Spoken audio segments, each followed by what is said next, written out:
Oh, well, sorry for the delay, everyone. I have been out for a bit. I'm not saying I was hunting, just saying please ignore any blood splatters you may spot in this episode. Anyway, apologies for being away. Seems 3 episodes happened in my absence, so there's only one thing to do. Shotgun review!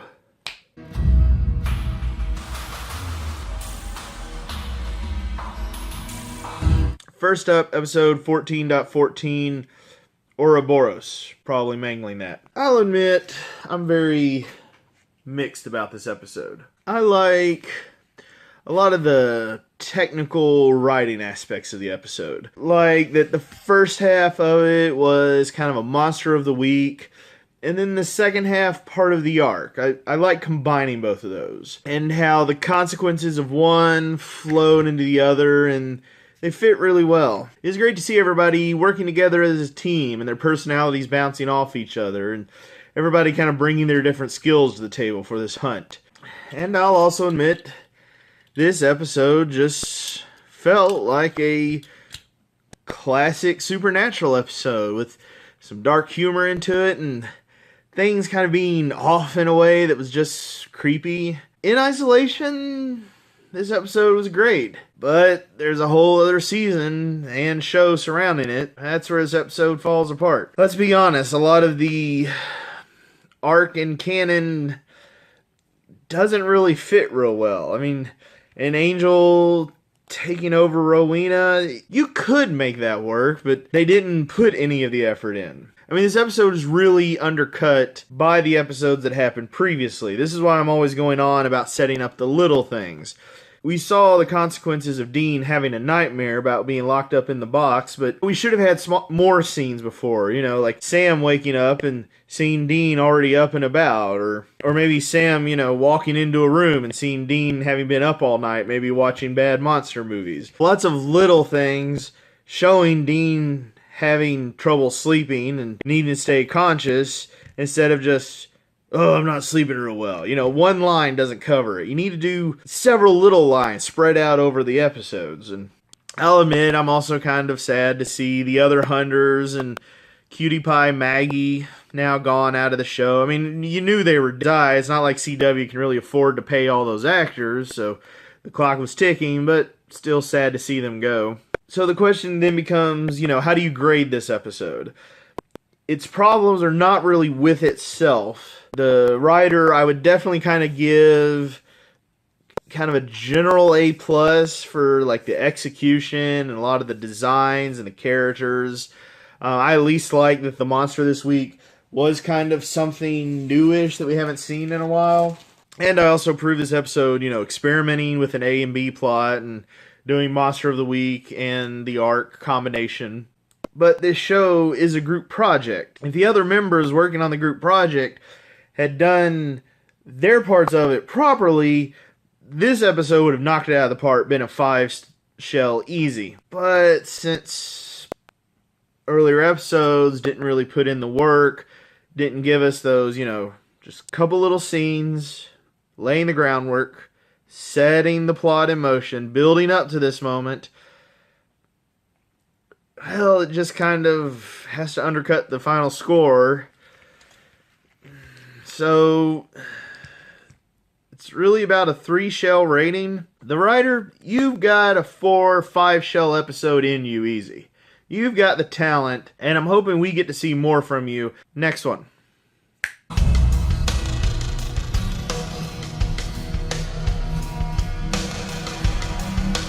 Episode 15, Peace of Mind. So, Sam and Castiel go to this Norman Rockwell town to investigate exploding heads, while Dean and Jack go off to see how Jack is doing. Again, I approve of, another episode adopting a A and B structure, using the A story to advance a Monster of the Week plot, while the B story does some more arc and character examination. Dean and Jack, well, it's okay. Part of me still kind of feels like, maybe Sam should be investigating since he was soulless, but Dean needs to be given something to do. I don't mind Donatello. I kind of get them going to visit him, but part of me still feels like this was an episode where Seems like Mary should have been the one that they went to, since Mary spent like a year with Jack in the apocalypse world. So if anybody tells something's wrong with him, it would probably be her. Of course, I am sure that we're going to have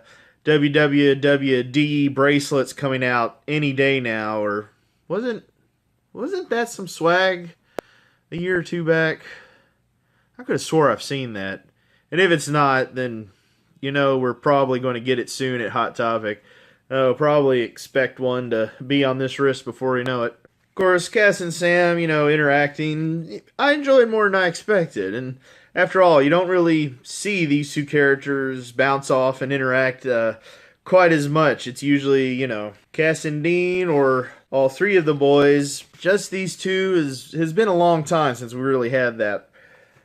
About the only one that sticks out in my mind was when Sam was solo, so that doesn't really count. But then there's also the brief brother breakup right after Gadriel left Sam's head, and these two kind of have an episode. But that wasn't really great. It kind of had Sam in like a damsel in distress format, so it was more like Castiel reacting to Sam. We didn't really get a sense of how these two characters relate to one another. This is the first where I felt like these two guys really were best buds. And I enjoy that. I enjoy getting to see the characters in a way we don't always get to. And heck, it was gratifying to watch Castiel kick major ass, although, again, they can't seem to keep his powers consistent. One episode, he can lift a car. Another episode, he is not crushing humans with a single wave of his fist or touching their foreheads to put them to sleep. A psychic was there. Maybe he was interfering with it. I'll also admit, it does kind of bug me that anytime of late the show really wants to do something weird, that they make a ghost or a psychic human the source of it. I just would like to see more monsters. I'd like to see them experiment a bit more. On the one hand, I am kind of annoyed that Sam, who had been psychic in the past and shown generally an immunity to mind manipulation, is the one that gets manipulated into this. But on the other hand, his expressing that, he was down and really feeling the impact of losing everybody at the bunker, then I can handwave that as maybe a sign in his character that he allowed himself to get brainwashed into this facade because he wanted to be. It's something I kind of wish that the episode had maybe examined a little bit more, but they did hint at that in the episode. And I'll also admit, Jack at the closing with Castiel watching from the door was pretty effective and well done for a short little scene. Sam and Cass's bit kind of elevate the episode. Dean and Jack's at least don't hurt it. I think probably Scarecrow is still the stronger episode of the quaint little town with a dark secret. So I guess we'll have to give this one 3 shells with a plus. This really is kind of like what a standard Supernatural episode should be. Could be worth 4 shells. You could probably argue me into it, but nothing really stood out to elevate it that far.